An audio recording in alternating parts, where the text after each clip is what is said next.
Assalamualaikum and hi, my name is Muhammad Adam bin Azizi with the registration number 01DT21F1002, and today we're going to present about our case study that we have done. Our case study is about principles to support usability in interactive system design. Muhaimin, EZZAT and I are the only members of our group. Next, Muhaimin is going to introduce himself. Hi, Assalamualaikum to Puan Hafiza. My name is MUHAIMIN bin ZALANI. My metric number is 01DT to 1F1151. Thank you, Muhaimin, for your introduction. Okay, so without further ado, let's get into our topic for today. Principle to support usability in interactive system design. It consists of three aspects. Learnability, it is with which new users can begin effective interaction and achieve maximum performance. Flexibility, the variety of ways in which the user and system exchange information. And robustness, the level of assistance provided to the user in determining successful achievement and assessing goal-directed behavior. So first, let's get into the first aspect, learnability. It consists of 5 characteristics: predictability, synthesizability, familiarity, generalizability, and consistency. Let's start with predictability first. Predictability means determining effect of future actions based on past interaction history.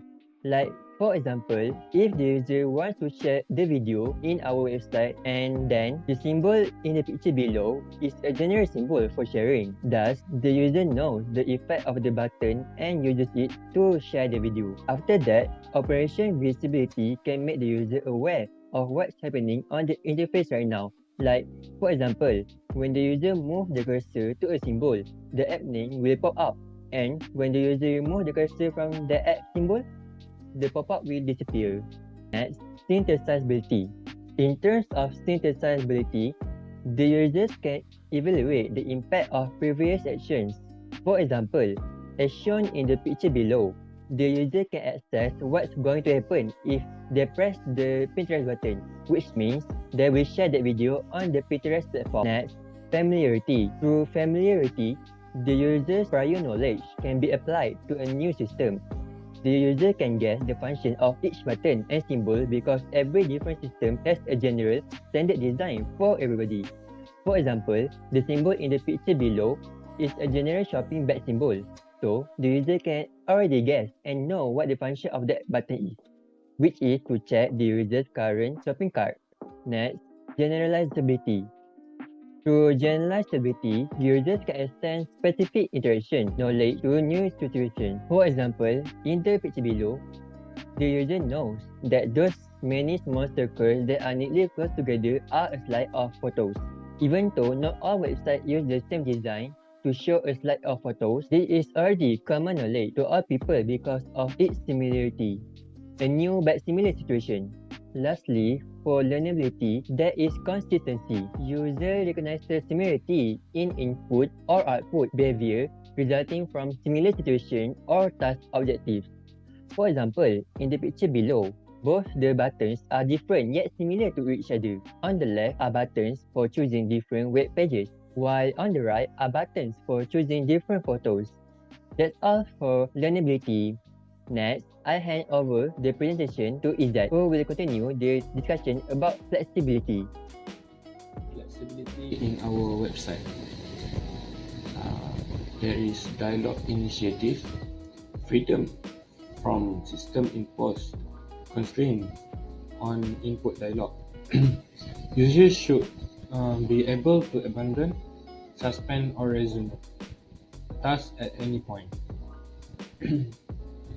Next is substitutivity, allowing the user to interact with server if there is a problem.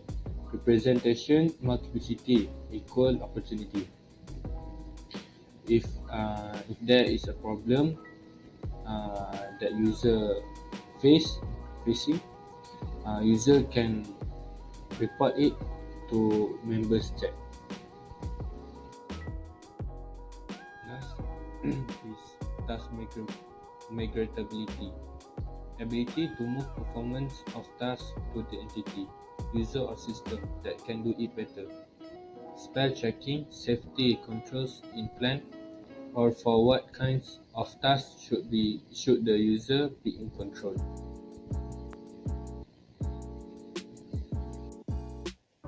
Now we jump to principle of robustness.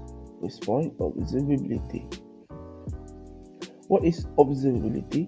Ability of user to evaluate the internal state of the system from its perceivable representation. Example, browsability, default reachability, persistent operation visibility. What is actually we apply in our website is browsability, reachability, which is user can find out what they want to find in our website, like home page, room page, package, and the price. Next point is recoverability. What is recoverability? The ability of user to take corrective actions once an error has been recognized. Example, reachability, forward backward recovery, common sure effort.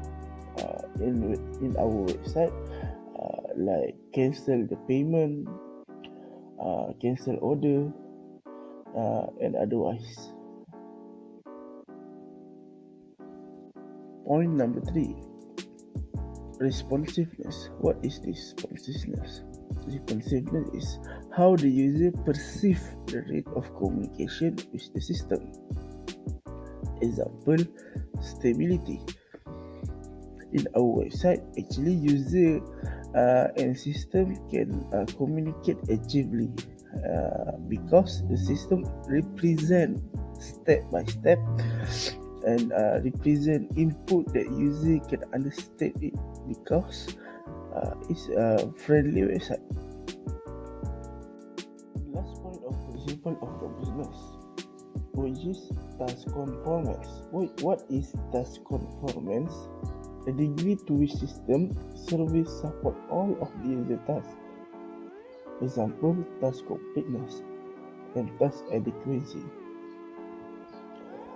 In our website, actually user can know what status of their order or their payment or they are submitting for the email like report or feedback or something, which is this is help user for know they actually complete their task.